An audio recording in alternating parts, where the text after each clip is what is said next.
bem-vindo à terceira aula de vinhos, em que você vai aprender o conhecimento, a prática e a degustação de vinhos. Vai saber tudo o que há de respeito no mundo maravilhoso dos vinhos, ok? Vamos começar hoje com um tema muito importante no conhecimento dos vinhos, a vidima, mais conhecida como colheita. Muita gente fala que alguns lugares exportam uvas para outros vinhedos, que existem caminhões de vinhos carregando uva para outros vinhedos. Isso não é uma verdade. Isso não confere. O que acontece é que o vinho ele é vinificado, ele é criado, feito justamente no terroir onde é plantado. Sempre assim, sempre dessa forma. Não existe maneira de as pessoas transportarem uva para outro lugar. Não, isso não é possível. Quando chega a época, mais ou menos na Europa, de setembro, e aqui na América do Sul, depois de janeiro, onde a insolação do verão se faz mais presente e a uva amadurece demasiado, onde você encontra a quantidade de açúcar necessária da uva para poder se fazer o vinho, para poder agir quimicamente com as leveduras. Nesse momento, ela é colhida, é feita a colheita, a vidima. É um momento muito importante. Naquele momento, é que o enólogo ou o produtor que decidem quando que ela vai ser colhida. O enólogo ele é feito para, ele é o profissional que ele cria o vinho, ele põe os números no papel. Ele é um químico, um biólogo muito bem formado que tem uma especialização em enologia. Já o produtor, ele é o dono das terras que produzem o vinho. A vidima, ou colheita, geralmente é feita em setembro, mas dependendo da uva, ela pode ser um pouco antes ou um pouco depois disso. Depende muito da uva e do que o produto que o enólogo está projetando fazer. Não todas as uvas, algumas uvas somente, são de produção anterior ou posterior, como o caso, por exemplo, do Primitivo, de Puglia, na Itália, ou Manduria. Manduria também produz o Primitivo. Essa uva é chamada de Primitivo justamente porque ela é colhida um pouco antes, geralmente em agosto, um mês antes, porque senão ela amadurece muito e passa do ponto de se fazer um bom vinho. Já o caso do Carmenère, por exemplo, é uma uva que está praticamente extinta na Europa e que adaptou-se muito bem no terroir do Chile. Essa uva, essa sim, a colheita dela é posterior, em outubro mais ou menos, mas ela na Europa está praticamente extinta. Ela existe em apenas alguns vinhedos da França e está praticamente extinta. Se adaptou-se muito bem ao terroir do Chile. Quando é colhida, os profissionais eles tiram os cachos das uvas, cortam e colocam em caixas de plástico, são levadas diretamente para a cantina. Lá é que é vinificado. Lá é feita a vinificação. As uvas são submetidas primeiramente a uma máquina, depois de colhidas, evidentemente, a uma máquina que é chamada desengaçadeira. Essa desengaçadeira tira os chamados cabinhos que ficam sobrando quando é retirado do cacho. E depois é colocado numa prensadeira pneumática. Hoje em dia é pneumático e é prensado para se tirar o mosto. Depois, na vinificação, na cantina, é feito todo o processo de vinificação, como vamos falar posteriormente, do vinho tinto, branco, rosé ou espumante. Essas vinificações são diferentes, elas diferem entre si. O processo de vinificação, geralmente os vinhos feitos em vilarejos são vinhos geralmente artesanais. Eles não possuem um produto chamado anidrito sulfuroso. Esse anidrito sulfuroso ele faz com que o vinho permaneça estável, dá uma estabilidade. Porque o vinho, quando é retirado do seu terroir de origem, ele se destabiliza. Como o mundo inteiro hoje faz vinho e exporta no mundo inteiro, todo o planeta tem vinhos, no supermercado, em qualquer outro lugar, restaurantes, tudo.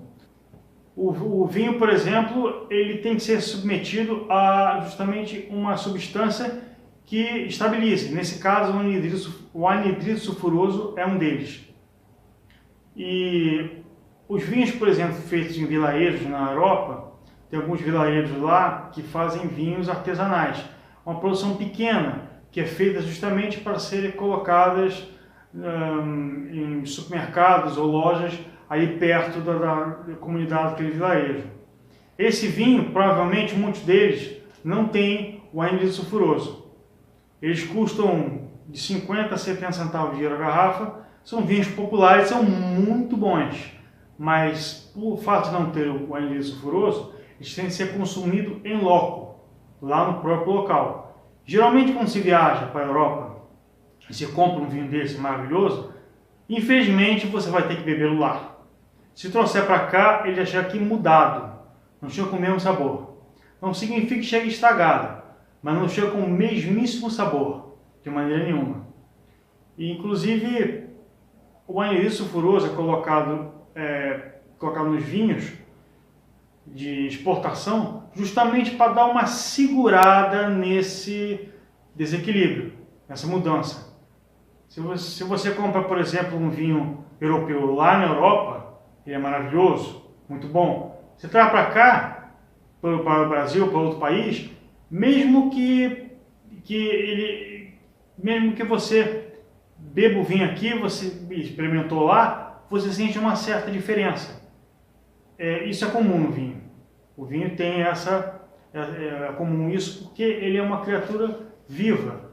Ele tem um ácido succínico, formado com ácido succínico, que é a substância responsável por toda a estrutura metabólica nos seres vivos.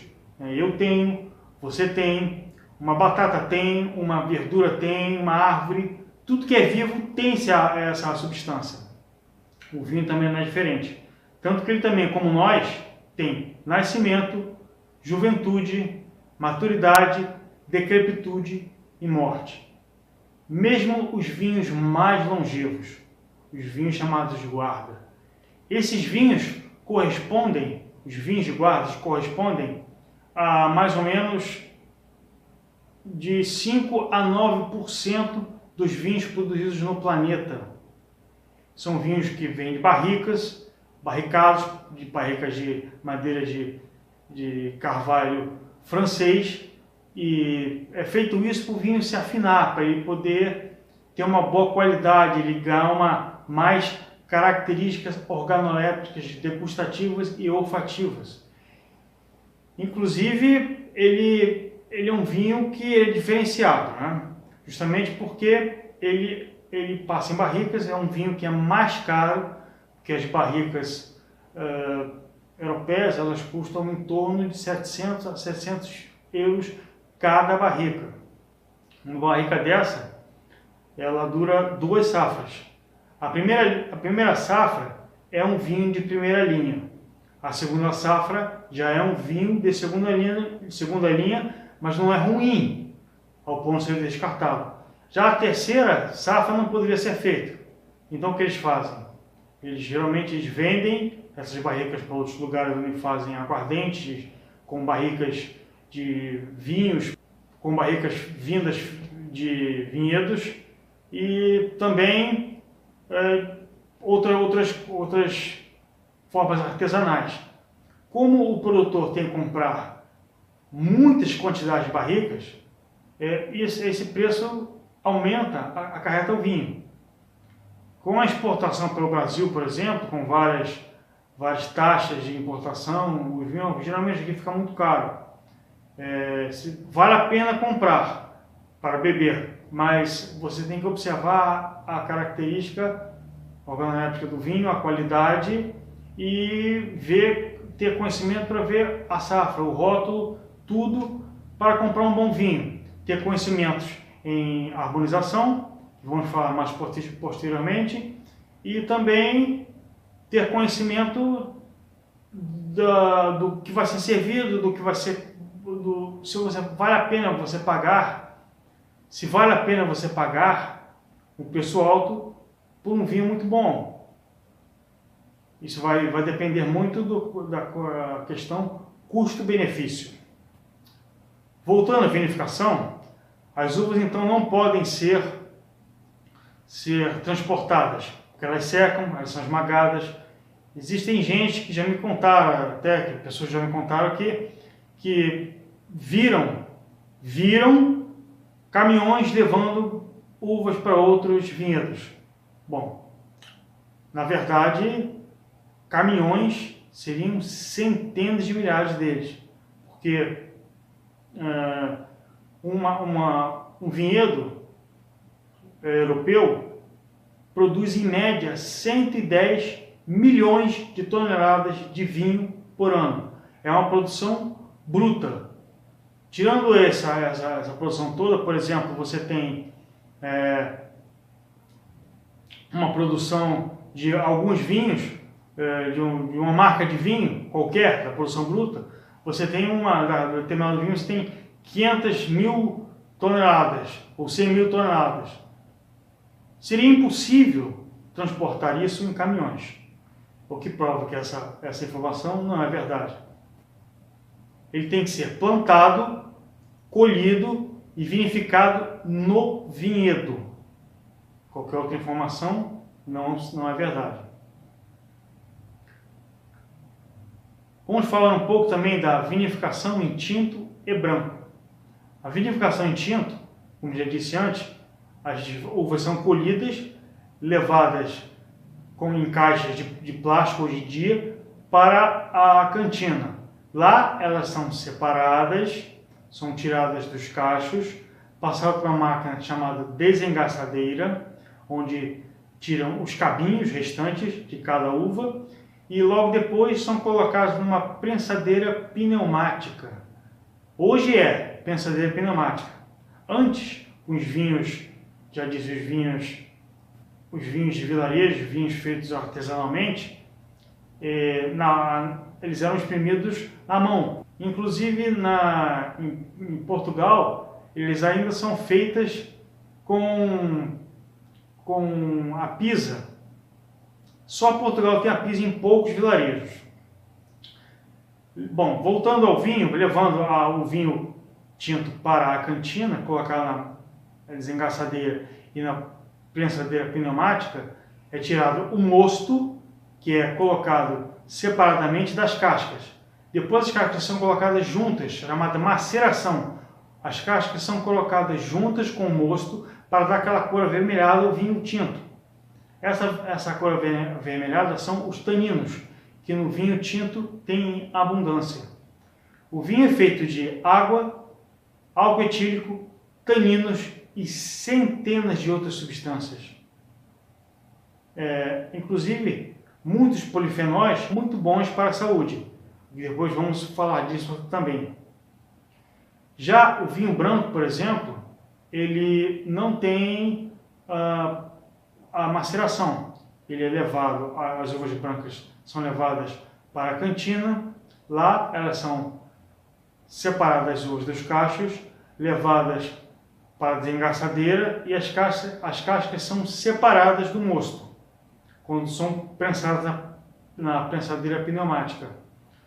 Mas o próprio mosto existe as leveduras, mas não são suficientes. Hoje em dia já existem as leveduras colocadas em comprimidos. Eles acrescentam o mosto e colocam nas barricas para fazer os vinhos de guarda ou os vinhos mais elaborados, tanto os brancos quanto os tintos. Mas hoje, como o mundo inteiro faz vinho, geralmente são colocadas, a maioria das vezes, naquelas cubas gigantescas de aço inoxidável ou de cimento com epóxi. Lá, elas são vinificadas. É feito esse processo para fazer uma vinificação gigantesca para atender o planeta inteiro. E os vinhos de mesa são os vinhos que correspondem a mais de 90% dos vinhos do planeta. Inclusive o vinhedo, ele é famoso não pelos seus vinhos de guarda, ou famosos, e sim pela produção dos seus vinhos de mesa. Esses atendem o planeta inteiro, o mundo inteiro. Existem às vezes vinhos que está escrito que é barricado, mas os barricados feitos em barrica geralmente são vinhos europeus. Existem também as barricas feitas nos Estados Unidos hoje em dia, que elas são feitas de carvalho americano. E são feitos lá alguns vinhos de corte, umas assemblagens, que são colocados em barrica. Comercialmente, muitos vinhos varietais, de uma única variedade de uva, também são ditos como barricados, mas esses são poucos. Na verdade, quando se diz que um vinho daquele é barricado, que é amadeirado, muitas vezes nessas cubas gigantescas de aço inoxidável ou cimento com epóxi, concreto com epóxi, eles colocam o carvalho, alguns pedaços de carvalho aí dentro das barricas, das cubas, justamente para serem aproveitados pelo vinho. O vinho ter alguma característica madeirada. Tanto que, às vezes, um vinho madeirado você vê na loja custando 50 e poucos reais, 50 reais, 60 reais, isso não é preço do vinho barricado aqui no Brasil. Um vinho em barrica, que custa 750 euros, lá na Europa e nos Estados Unidos, 500 dólares, ele chega aqui no mínimo a 180, 200 reais, daí para cima, com todas as taxas de importação e tudo. Então, há de se ter muito cuidado, porque infelizmente não temos a tradição de vinhos aqui no Brasil. Então, fica muito sujeito a aceitar as informações dos ditos sabidos entre vinhos. Por isso que você tem que ter conhecimento adequado para saber apreciar um bom vinho, saber harmonizá-lo. Agora vamos falar de um outro assunto, as rolhas, o enrolhamento. As rolhas vêm de uma árvore especial que 98% das rolhas do planeta são feitas por Portugal. Então temos uma equação. 98% de rolhas feitas em Portugal, vezes o mundo inteiro faz vinho. É igual a não tem rolha para todo mundo. O que acontece? Hoje são feitas rolhas plásticas para serem colocadas em vinhos menos elaborados, os vinhos de mesa, por exemplo, e também o screw capped, aquela rosca. Muita gente tem preconceito com isso. Não se preocupem, porque o vinho já se moveu muito, os enólogos produzindo os vinhos para serem guardados em garrafas com rolhas em cortiça, rolhas plásticas e em screw capped. As estruturas são diferentes, você não precisa se preocupar. A rolha é plástica, a rolha é de cortiça ou screw capped. O screw capped facilita muito porque você não precisa do abridor. Você leva para casa de alguém, por exemplo, não tem abridor, você rosqueia a tampa e ela sai. Já os outros precisam do abridor. O screw capped muita gente não gosta, até porque tira o charme de se abrir o vinho, fazer todo aquele processo de abertura do vinho. Infelizmente, eu também gosto muito. Mas não se preocupem. O screw capped, rolha e rolha plástica são idênticas. Inclusive, o vinho fechado, você não consegue ver se a rolha é de cortiça ou se é plástica. Inclusive, eu já vi vinhos famosos, como por exemplo o Chianti, da Toscana, da Itália, serem produzidos em screw capped e rolha plástica. Eu já bebi esses vinhos e não tem diferença nenhuma para feitos em rolha de cortiça. De maneira geral, o vinho geralmente é colocado em barricas, os vinhos de corte ou assemblagem.